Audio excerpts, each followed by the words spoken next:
Hello everyone.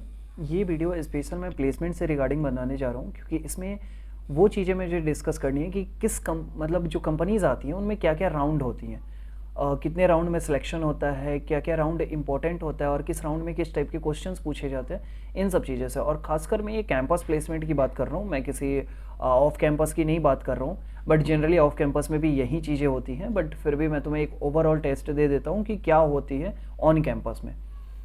तो देखो, companies बहुत सारी आती है वीआईटी में, इसमें कोई शक की बात नहीं है। यदि किसी ने तुमसे बोला हुआ है कि वीआईटी में कंपनी नहीं आती है, ये गलत बात है, क्योंकि आई डोंट थिंक कि वीआईटी से ज़्यादा कोई प्लेसमेंट देता भी होगा।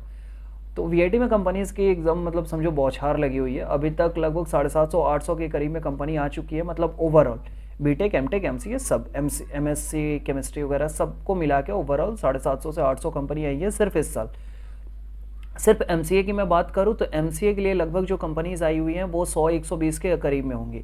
एमसीए के कितने बच्चे प्लेस्ड हैं, आज 11 दिसंबर है, इसके स्टेट के हिसाब से अभी तक जो बच्चों का सिलेक्शन हो चुका है उनके लिए मैं एक ओवरऑल राउंड फिगर बता देता हूं। मतलब एमसीए के ही बच्चे इधर वेल्लोर कैंपस, चेन्नई कैंपस और एक और है अमरावती आई थिंक, जो 3 कैंपसेस हैं जहाँ पे होते हैं वीआईटी के। तो इन तीनों कैंपसेस को मिला के एमसीए के कितने अनप्लेस्ड बच्चे हैं उनका मैं एक डिटेल्स तुम्हें दे देता हूँ, क्योंकि मतलब टोटल बच्चे आई थिंक कि 500 के आसपास में होंगे। ठीक है, 500 के करीब में, क्योंकि 250 तो सिर्फ वेल्लोर में है और चेन्नई में 100-150 के आसपास में। तो मुझे लगता है कि शायद 500 के करीब में बच्चे होंगे। तो 500 में से अभी तक जो बच्चे रेगुलर के लिए एलिजिबल हैं, मतलब जिनका रेगुलर में भी नहीं हुआ है, वो लगभग आई थिंक 70 या 75 के आसपास में होंगे, 75।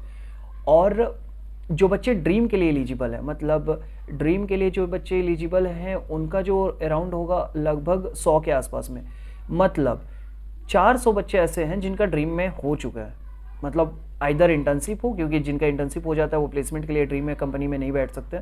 तो मैं एक ओवरऑल फिगर बता रहा हूँ, 500 में से सिर्फ 100 ही बच्चे ऐसे बच्चे हैं जिनका ड्रीम में सिलेक्शन अभी तक नहीं हुआ है। और रेगुलर में सिलेक्शन जिनका 500 में से नहीं हुआ है वो 75 स्टूडेंट होंगे। और सुपर ड्रीम की बात करूँ तो सुपर ड्रीम में अभी किसी का नहीं हुआ है, मतलब 3 या 4 बच्चों का हुआ था, 4 या 5, मतलब इससे ज़्यादा नहीं हुआ है सुपर ड्रीम में। तो सुपर ड्रीम में 4-5 बच्चों को छोड़ के बाकी सभी कोई एलिजिबल है सुपर ड्रीम के लिए। तो ये एक ओवरऑल फिगर रहा वीआईटी में एमसीए के प्लेसमेंट का अभी तक में, दिसंबर तक या इस साल के लिए बोल सकते हैं, क्योंकि अब जो कंपनी आएंगी, हाँ अभी भी 5-6 तो आ ही जाएंगे इस साल में भी। तो ये एक फिगर ओवरऑल रहा। अब इसके आगे बात करते हैं कि प्लेसमेंट में राउंड कौन कौन सी होती है। देखो, सबसे पहले तुम लोग ये क्वेश्चन पूछते हो मेरे से कि भैया क्या क्या पढ़े प्लेसमेंट के लिए। देखो, प्लेसमेंट के लिए ना कोई हार्ड एंड फास्ट चीज़ नहीं पूछा जाता है। सबसे पहला राउंड जो होता है किसी भी कंपनी का वो होगा एप्टीट्यूड का। एप्टीट्यूड में तुम्हारा मैथ नहीं पूछा जाता है। मैथ मतलब ये कि हाँ साइन थीटा का वैल्यू इतना है, कॉस थीटा का इतना है, तो टेन थीटा, नहीं, ये नहीं पूछा जाएगा। मैथ में तुम्हें क्या पूछा जाता है, क्वांटिटेटिव मैथ। क्वांटिटेटिव मैथ में ये होता है जैसे कि एक नाव इधर से इतने की स्पीड में आ रही है, दूसरा नाव इधर से इतने की स्पीड में आ रही है, दोनों का टक्कर कब हो गया, दोनों कब मिलेंगे, या एक रेलगाड़ी यहाँ से शुरू हो रही है। इस टाइप के जो क्वांटिटेटिव मैथ होते हैं, ये एक टर्म है, क्वांटिटेटिव मैथ का एक टर्म है, एक पार्ट है जिसको क्वांटिटेटिव मैथ बोला जाता है। तुम यदि इसको सर्च करोगे तो इसके ऊपर बहुत सारी बुक्स भी है, पीडीएफ भी है, सब तुम ले सकते हो, आइडिया यूट्यूब पे भी होंगी। तो क्वांटिटेटिव मैथ करके आता है, उसको पढ़ो, उस पर अपना स्किल्स यदि बढ़ाना है तो बढ़ाओ। वो चीज़ें पूछी जाती है तुम्हारे फर्स्ट राउंड में। ठीक, इस राउंड में, इस फर्स्ट राउंड को मैं डिवाइड करता हूँ ए पार्ट और बी पार्ट में। तो फर्स्ट राउंड में ए पार्ट में मान लो तुमसे एप्टीट्यूड पूछा गया, तो बी पार्ट में तुमसे और क्या चीज़ें पूछी जा सकती है, इंग्लिश वर्बल कम्युनिकेशन, मतलब वर्बल टेस्ट पक्का है कि तुम्हारा होता ही है लगभग सभी कंपनियों में, आइदर 5 क्वेश्चन हो, 10 क्वेश्चन हो, 20 क्वेश्चन हो, लेकिन वो होता ही है। तो इंग्लिश का क्वेश्चन वहाँ पे जरूर तुमको देखने को मिलेगा, जिसमें कि तुम्हें मतलब वर्बल के लिए तैयारी करनी पड़ती है, मतलब ग्रामेटिकल वगैरह, फ्लुएंसी वगैरह देखा जाता है कि तुम्हारा कितना है। तो ये 2 चीज़ें एकदम ज़रूरी है फर्स्ट राउंड के लिए, इस पे फोकस करो। इंग्लिश काफ़ी ज़्यादा ज़रूरी होता है, आगे भी मैं बता रहा हूँ, बट ये 2 को फर्स्ट राउंड में। सेकेंड राउंड में चलते हैं। सेकेंड राउंड में तुम्हारा जनरली जो क्या होता है, देखो हर कंपनी का अलग अलग है, बट मैं तुम्हें एक ऐसा चीज़ बता रहा हूँ जो कॉमन है सबके लिए, तो मैं कॉमन चीज़ें तुम्हें बता रहा हूँ। सेकेंड राउंड में तुमसे क्या की जाएंगी कि वहाँ पे कोडिंग क्वेश्चन दी जाती है। कोडिंग क्वेश्चन का लेवल क्या होगा, अब तुम्हारे दिमाग में ये आएगा। तो देखो, यदि रेगुलर कंपनी है तो समझो कि इतना इजी होगा कि तुम्हारा बीसीए का जो स्किल होगा ना वही काम आ जाएगा और तुम निकाल लोगे। यदि वो ड्रीम कंपनी है ठीक है। तो ड्रीम कंपनी है तो तुमको यहाँ पे बीसीए से ज़्यादा का दिमाग लगाना पड़ेगा, ठीक है। मतलब इतना तुमको दिमाग लगाना पड़ेगा कि हाँ, मतलब वो एकदम एडवांस लेवल नहीं होगा, एकदम इंटरमीडिएट लेवल होगा जिसको तुम सॉल्व कर पाओगे, ट्रिकी क्वेश्चन होंगे। तो इतना कोई हार्ड एंड फास्ट नहीं होता है कि सिंटैक्स ही नहीं समझ में आ रहा है, पूरा सीपी में घुस गया, मतलब कॉम्पिटिटिव प्रोग्रामिंग, ऐसा नहीं होता है। यदि वो ड्रीम कंपनी है, उसका कोडिंग का क्वेश्चन ज़्यादा हार्ड नहीं होता है, एक्सेप्शन अलग केस है। एक्सेप्शन मतलब मैं इसलिए बोल रहा हूँ क्योंकि एक्सेप्शन कहने का मेन पर्पस ये है क्योंकि कुछ कंपनीज आती हैं जिनका थोड़ा ज़्यादा होता है, आई मीन क्वेश्चन का लेवल जो होता है वो हार्ड होता है, तो किसी किसी का होता है, बट जनरली यही होता है। तो कोडिंग क्वेश्चन को तुमको निकालना है तो प्रैक्टिस रखो। मैं ये नहीं बोलूँगा कि स्किल्स को बढ़ाओ, प्रैक्टिस रखो लैंग्वेजेस पे, सिंटैक्स पे। और कोडिंग क्वेश्चन के लिए मेरा जो स्पेसिफिक सजेशन है, पाइथन पे फोकस करो। पाइथन और सीपीपी, देखो तुम मुझे गलत भी बोल सकते हो कि भैया पाइथन का ऑप्शन हर जगह नहीं देता है, बात सही है, लेकिन जहाँ पे ऑप्शन दे देता है ना सीपीपी वाले से, तुम 10 गुना स्पीड में तुम काम कर सकते हो पाइथन पे, इतना जल्दी तुम उसको सॉल्व कर पाओगे और बाकी सब चीज़ें मतलब कर पाओगे। और यहाँ पे ऐसा नहीं है डीएसए का कॉन्सेप्ट लग रहा है, मैं पहले ही बोल दे रहा हूँ, डीएसए यहाँ पे बहुत मिनिमम पूछा जाता है, मतलब तुम विदाउट डीएसए के भी सॉल्व कर सकते हो, ठीक है। तो ऐसा लेवल का रहता है। तो पाइथन पे फोकस, ऐसा नहीं है कि तुम पाइथन है सिर्फ पाइथन पे, यदि तुम्हारा हाथ सीपीपी पे बहुत अच्छा है या जावा में बहुत अच्छा है तो कोई दिक्कत नहीं है, एक लैंग्वेज कोई भी पकड़ लो, बहुत अच्छा है, बन जाएगा। जनरली यही 4 ऑप्शन होते हैं, सीपीपी, जावा, पाइथन और एक सी शार्प वगैरह रहता ही है, मतलब ये 3 लैंग्वेज कॉमन है, तो ये तुमको आना चाहिए, सी प्लस प्लस, जावा और पाइथन। इन सब चीज़ों का ऑप्शन दिया जाता है कोडिंग क्वेश्चन में, लेकिन किसी किसी का स्पेसिफिक होता है कि आपको ये कोड जावा में ही करना है, किसी का स्पेसिफिक होता है कि पाइथन में ही करना है। तो ये चीज़ें भी मैटर करती है, तो तुमको सिंटैक्स सबका पता होना चाहिए प्लेसमेंट में बैठने के लिए। तो ये दूसरी चीज़ हुई। जो दूसरा राउंड हुआ कोडिंग का राउंड, तो कोडिंग के राउंड में तुम्हारा कोई इतना हार्ड क्वेश्चन नहीं पूछा जाएगा, इस बात को याद रखना। अब आते हैं तीसरा राउंड। तीसरा राउंड जो होता है वो होता है टेक्निकल इंटरव्यू। तो टेक्निकल इंटरव्यू में थोड़ा सा यहाँ पे दिक्कत आती है, क्यों? क्योंकि क्या होता है, यहाँ पे 2 पार्ट होते हैं, इसको भी मैं 2 पार्ट में बताता हूँ। ए पार्ट, कुछ कंपनीज होती है जो ए पार्ट पे चलती है, कुछ कंपनीज होती हैं जो कि ए और बी को मिला के चलती हैं। ए में क्या होता है, ए में होता है कि टेक्निकल इंटरव्यू में तुमसे सिर्फ बेसिक चीज पूछी जाएंगी, theoretical. For example, what is overloading, what is the oops concept. हाँ, तुम्हें लगेगा कि भैया झूठ बोल रही है, ये सब थोड़ी ना पूछा जाएगा कंपनी के प्लेसमेंट में, लेकिन बाबू यही पूछा जाता है। मैं दे चुका हूँ अब तक 50 कंपनीज का लगभग मैं इनरोल कर चुका हूँ, और जब 10-12 कंपनीज के इंटरव्यू में तो पक्का बैठा हूँ। तो इसीलिए इस बात को मैं कंफर्म बोल सकता हूँ कि ये चीज़ें पूछी जाती है। उप्स क्या है, ओवरलोडिंग क्या है, यदि एक कंस्ट्रक्टर बनाते हैं तो फिर पहला कौन सा कंस्ट्रक्टर यूज़ होगा, दूसरा कौन कब यूज़ होगा, तो इस तरीके की चीज़ पूछी जाती हैं। ये बेसिक क्वेश्चंस है, बट यही पूछे जाते हैं। और इसमें बी पार्ट की यदि जो मैं बात कर रहा था, बी पार्ट में क्या होता है कि कभी कभी टेक्निकल इंटरव्यू जब होता है तो उस दौरान क्या होता है कि इंटरव्यूअर तुमसे डायरेक्ट पूछ देता है कि आपको ये चीज़ है, मतलब एक क्वेश्चन दिखा देगा, बोलेगा आपको इसका अप्रोच बताना है, आप इसको कैसे सॉल्व कीजिएगा।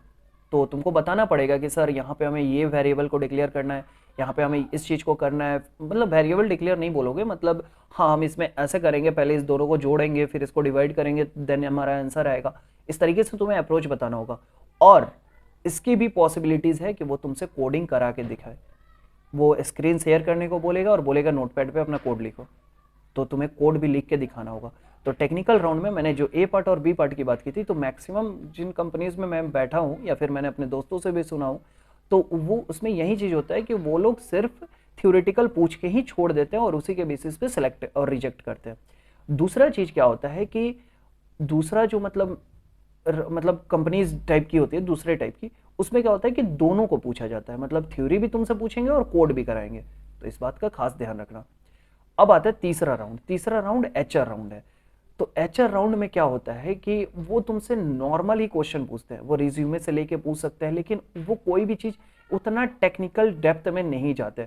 5 साल बाद कहाँ जाना चाहते हो, अपने आप को कैसे अपडेट रखते हो, तुम किस चीज़ से ज़्यादा इंस्पायर होते हो, क्या चीज़ तुम्हें इंस्पायर करता है, तुम्हारे लिए हार्ड और ईजी सब्जेक्ट्स कौन से हैं, इस टाइप के क्वेश्चन तुमसे एचआर में पूछे जाते हैं।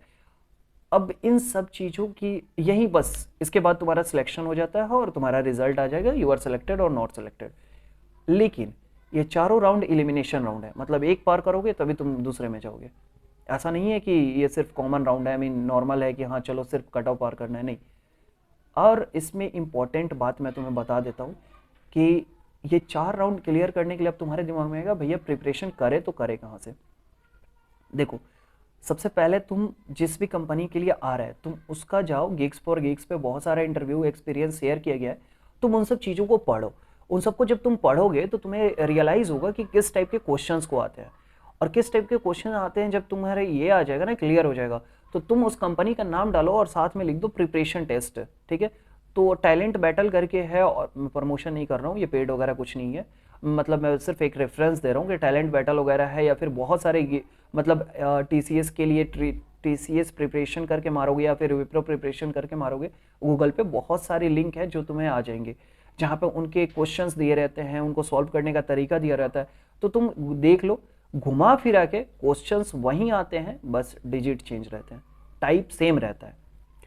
तो ये चीज़ हो गई एप्टीट्यूड को तैयारी करने के लिए। इंग्लिश के लिए मैं नहीं बता सकता क्योंकि इंग्लिश एक ग्रामर का चीज़ है और वहाँ पे तुमको ज़रूरी है, मतलब तुम्हारा मतलब स्पीकिंग स्किल ही वहाँ पे काम आएगा।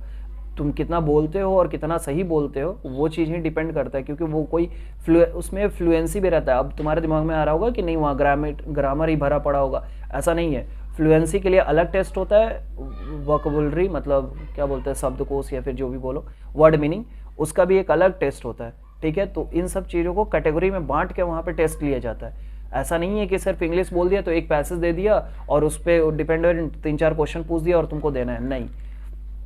दूसरा प्रॉब्लम क्या होता है इंग्लिश के एग्जाम में कि टाइम लिमिट बहुत कम होता है। तो टाइम लिमिट बहुत कम होता है मतलब 1 मिनट में तुमको एक क्वेश्चन को सॉल्व करना होता है, या फिर उससे भी कम, मतलब हाँ उससे भी कम बोलो, या फिर 1 मिनट, मतलब मैक्सिमम लिमिट में बोलो तो 1 मिनट इंग्लिश के क्वेश्चन में। तो इसीलिए मैंने बोला कि तुम्हारा स्पीकिंग स्किल काम आएगा, क्योंकि जैसे ही तुम क्वेश्चन को पढ़ोगे तुम्हारे माइंड में आ जाना चाहिए कि यहाँ पे ये वर्ड मिसिंग है या फिर ये वर्ड गलत है। तो इस टाइप से ध्यान रखो। तो ये चीज़ पे तो मैं तुम्हें यही बोलूँगा कि इंग्लिश को अच्छा करो, कैसे भी करके अपने दोस्तों से बात करो, साउथ वाले फ्रेंड बनाओ, उनसे बात करो इंग्लिश में, कोशिश करो इंग्लिश को बेटर करने का। दूसरा राउंड जिसको मैंने बोला कोडिंग राउंड, तो उसके लिए तुम्हें प्रिपरेशन करने की ज़रूरत नहीं है, बस प्रैक्टिस में रखो चीज़ों को, सिंटैक्स को प्रैक्टिस में रखो। ऐसा ना हो कि तुम कोड लिख रहे हो और तुम्हें पता ही नहीं चल रहा है कि स्ट्रिंग को स्प्लिट कैसे करते हैं, पाइथन में लिस्ट को मैप कैसे करते हैं। तो ये चीज़ याद नहीं आएगा तो फिर प्रॉब्लम हो जाएगा। फिर वहाँ पे जब कोड करने बैठोगे तुम्हें कॉपी देखना पड़ेगा, गूगल करना होगा फिर, तो वो चीज़ बहुत मुश्किल हो जाती है, वो टाइम बहुत खाने लगता है फिर। तो ये चीज़ को भी ध्यान में रखो। उसके आगे आओगे तुम तो तुम्हारा टेक्निकल इंटरव्यू में आओगे। तो टेक्निकल इंटरव्यू में सबसे मैटर करता है तुम्हारा कम्युनिकेशन। कम्युनिकेशन तुम कितने अच्छे से चीज़ों को समझा पाते हो, ये चीज़ सबसे ज़्यादा मैटर है। तो तुम जो भी चीज़ पढ़ो उसके साथ एक एग्जाम्पल पढ़ो। For example method overriding. तो मेथड ओवरराइडिंग में हम लोग क्या करते हैं, किसी मेथड को हम लोग ओवरराइड करते हैं, ठीक है। मतलब एक क्लास में एक मेथड बना हुआ है और दूसरे क्लास में उसी मेथड को फिर से डिफाइन करते हैं। तो वहाँ पे हम लोग बोल सकते हैं कि सर फॉर एग्जांपल ऊपर एक मेथड बना हुआ है कि सो डिस्प्ले करने का, और इसमें भी हम लोग उसी डिस्प्ले को बना दिए। तो वहाँ पे हम लोग प्रिंट कर रहे हैं कि प्रिंट क्लास ए, यहाँ पे हम लोग प्रिंट कर रहे हैं प्रिंट क्लास बी। अब तो मेरे सिंटैक्स पे मत चले जाना है, ये समझाने के लिए इसी चीज़ों का यूज़ किया जाता है। तो ऐसे करके हम लोग उसी मेथड को ओवरराइड कर सकते हैं। तो जब तुम एग्जाम्पल दोगे ना तो उसका इफेक्ट अलग होता है। फिर एचआर राउंड की बात करूँ, एचआर राउंड बहुत ईजी है क्योंकि घुमा फिरा के तुमसे सेम ही क्वेश्चन पूछता है हर कोई। तो उसके लिए तुम क्या कर सकते हो, मैं लिंक में मैंने खुद ही अभी कुछ दिन पहले उसको प्रिपेयर किया था। मैं एक एचआर राउंड के लिए मैंने कुछ पेजेस की मैंने एक पीडीएफ बनाई थी जिसमें लगभग सारे क्वेश्चंस हैं, और वो भी मेरे अपने नहीं है, मैंने इंटरनेट का ही सहारा लेके मैंने सबको मिक्सअप किया हुआ था। बहुत सारे सेम क्वेश्चंस ही हैं। एक्चुअली होता क्या है कि एचआर इंटरव्यू में तुम्हें आंसर सब पता होंगे। अब तुमसे कोई पूछे कि 5 साल बाद तुम कहाँ देखना चाहते हो, मन में तो यही आता ना कि मैं कंपनी का बॉस बन जाऊँ, बट बोल थोड़ी ना सकते हो। तो वो भी चीज़ मैटर करता है कि कितना बोलना है, कहाँ पे कैसे बोलना है। तो बातों में जो मिर्च मसाला लगा के बोलना होता है ना, वो सीखना पड़ेगा तुम्हें। एचआर इंटरव्यू मेन वही है, क्योंकि मैं वैसा बंदा हूँ जो एचआर राउंड में भी रिजेक्ट हो गया था, होता है। तो ऐसा नहीं है, मेरा सारा कुछ क्लियर होने के बाद भी कंपनी काफ़ी अच्छी थी, बट एचआर राउंड में क्लम्पसी हो गया था, आई मीन थोड़ा नर्वस हो गया था, तो हो गया था मिस्टेक, खैर छोड़ो। तो एचआर राउंड से भी बच्चे रिजेक्ट होते हैं, टेक्निकल इंटरव्यू से भी रिजेक्ट होते हैं, मैं भी हुआ हूँ, ऐसा नहीं है। और रिजेक्शन को मतलब डिप्रेस मत हो जाना कि अभी तक मैंने इतने कंपनी में भरा और नहीं हो रहा है, मेरा कुछ नहीं होगा, ऐसा नहीं है, सब हो जाता है, ठीक है, सबका हो जाता है। वीआईटी बहुत अच्छा है, मैंने कोई ये नहीं लिया है, बट हाँ सही बोल रहा हूँ, वीआईटी में बहुत अच्छी चीज़ है ये प्लेसमेंट को लेकर। एचआर राउंड के लिए मैं तुम्हें वो पीडीएफ डिस्क्रिप्शन में दे देता हूँ, तुम लोग उसे डाउनलोड कर लेना, ड्राइव पे मैं अपलोड कर देता हूँ, लिंक दे दूँगा, तुम लोग अपलोड उसको पढ़ो उसको और अच्छे से प्रिपरेशन करो। एचआर राउंड में सिर्फ देखो कि कैसे चीज़ों को बोलना है। यदि कोई तुमसे पूछ रहा है तुम्हारा इंट्रोडक्शन भी, तो उसको तुम कैसे कितना इफिशियंटली तुम उसको बोल सकते हो, कि होता है नहीं पहली नज़र में प्यार, उस तरह से इंटरव्यूअर को तुमसे हो जाना चाहिए कि उसको पहले नज़र में चला जाना चाहिए दिमाग कि हाँ ये बंदा है दम वाला। तो ये चीज़ बहुत मैटर करता है। तो कोशिश करो इन सब चीज़ों को प्रिपरेशन करने का। और हाँ, कहाँ से कोडिंग का प्रिपरेशन करें, कहाँ से, इन सब चीज़ों के लिए ज़्यादा परेशान मत रहो। मैंने तुम्हें जो भी चीज़ें बताई हैं वो एकदम करेक्ट बताई हुई हैं। किसी किसी कंपनी का अलग लेवल में होता है, मतलब थोड़ा सा अलग हो जाएगा। जैसे IBM का आया था तो उसने गेमिंग राउंड ले लिया था, तो गेम राउंड में तुम्हें गेम खेलने होते हैं, लेकिन वो भी ट्रिकी गेम होते हैं, बट हाँ ठीक है, तो थोड़ा थोड़ा अलग हो जाएगा। बट हाँ जनरल जो होता है वो यही होता है मैक्सिमम कंपनीज़ का। और सुपर ड्रीम की मैंने बात इसलिए नहीं की क्योंकि वो थोड़ा हम लोग क्या औकात से ऊपर रहता है, मतलब लेवल ऊपर रहता है सुपर ड्रीम का, तो जल्दी कोई भी उस पर ट्राई नहीं करता है। तो सुपर ड्रीम में यदि तुम्हें जाना है तो मैं यही बोलूँगा कि DSA को बहुत, मतलब DSA पर पूरा भिड़ जाओ। यदि सुपर ड्रीम लेना है तो DSA को रट जाओ पूरा, एकदम एक एक चीज़ तुम्हें आनी चाहिए। और यदि तुम कम्पिटिटिव कोडिंग करते हो तो तुम्हारे लिए बहुत बेनिफिशियल है, मतलब तब तुम्हारे लिए बहुत ईजी हो जाएगा सुपर ड्रीम भी। तो सुपर ड्रीम में होता है कोडिंग का जो लेवल होता है वो होता है। और हाँ एक चीज़ मैं बताना भूल गया, किसी किसी कंपनीज में 2 बार टेक्निकल इंटरव्यू होता है, एक बार होगा फिर दोबारा होगा। तो ये चीज़ भी ध्यान में रखना कि ऐसा नहीं है कि सिर्फ एक ही बार होगा। तो यही सब राउंड है और यही सब प्रिपरेशन के तरीके हैं और यही सब चीज़ें होती है।